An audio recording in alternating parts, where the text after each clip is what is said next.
ফরম্যাটেই ranking এ রাজত্ব করবে বাংলাদেশ দল। ক্যারিবিয়ান কিংবদন্তি বাংলাদেশের দায়িত্ব নিতে ঢাকায় পা রাখেন ৩ সেপ্টেম্বর। এরপর ক্রিকেটারদের ব্যস্ততার সঙ্গে ব্যস্ততা বেড়েছে কোর্টনি ওয়ালশেরও। বিপিএল বিরতিতে আন্তর্জাতিক ক্রিকেট না থাকায় বিদেশি কোচিং স্টাফরা ছুটিতে, ব্যতিক্রম কেবল ওয়ালশ।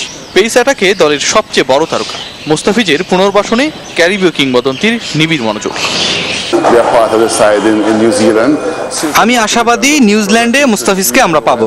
তাকে আরেকবার ইংল্যান্ডে পরীক্ষা করাতে চাই। সে অসাধারণ প্রতিভা। এখন পর্যন্ত তার উন্নতিতে আমি সন্তুষ্ট। নিউজিল্যান্ড সফরের আগে দেশে ২২ নভেম্বর মুস্তাফিজের ফিটনেস টেস্ট হবে ঢাকায়। এরপর ইংল্যান্ডে আরেকবার তার পরীক্ষা করাতে চান Walsh.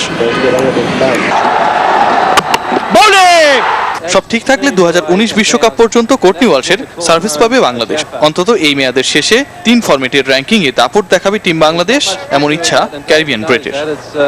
Top of every competition, T20, ODIs and tests. I want to see us, climbing up the table. And the guys are keen and he continue along that path. I'll be very happy. He's got it. খেলা ছেড়েছেন, তবে তার আগে নিশ্চিত করেছেন অমরত্ব। Walsh নামটার উল্টো পিঠ কাটলি Ambrose. সরল স্বীকারোক্তি, মিস করেন মাঠের cricket. Like brothers together from that partnership, so আমাদের সম্পর্কটা ছিল ভ্রাতৃত্বপূর্ণ। সবার মাঝে জ্বলে ওঠা তাড়না ছিল।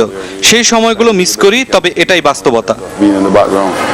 নিজের রেকর্ড নিয়ে আত্মতৃপ্তি, তবে কোর্টনি ওয়ালশের তৃপ্তির পুরোটা জুড়ে দুটো নাম, লারা আর ভিপ Richards. The two people from West Indies that I rate very highly for batting was Brian Lara and Viv Richards. Riasad Azim, channel 24, Dhaka. BPL এর খবর জানাবো। জয় দিয়ে নিজেদের ঢাকা পর্ব শেষ করলো বরিশাল বুলস ও ঢাকা ডায়নামাইটস। চিটাগং ভাইকিংসকে 7 উইকেটে হারিয়ে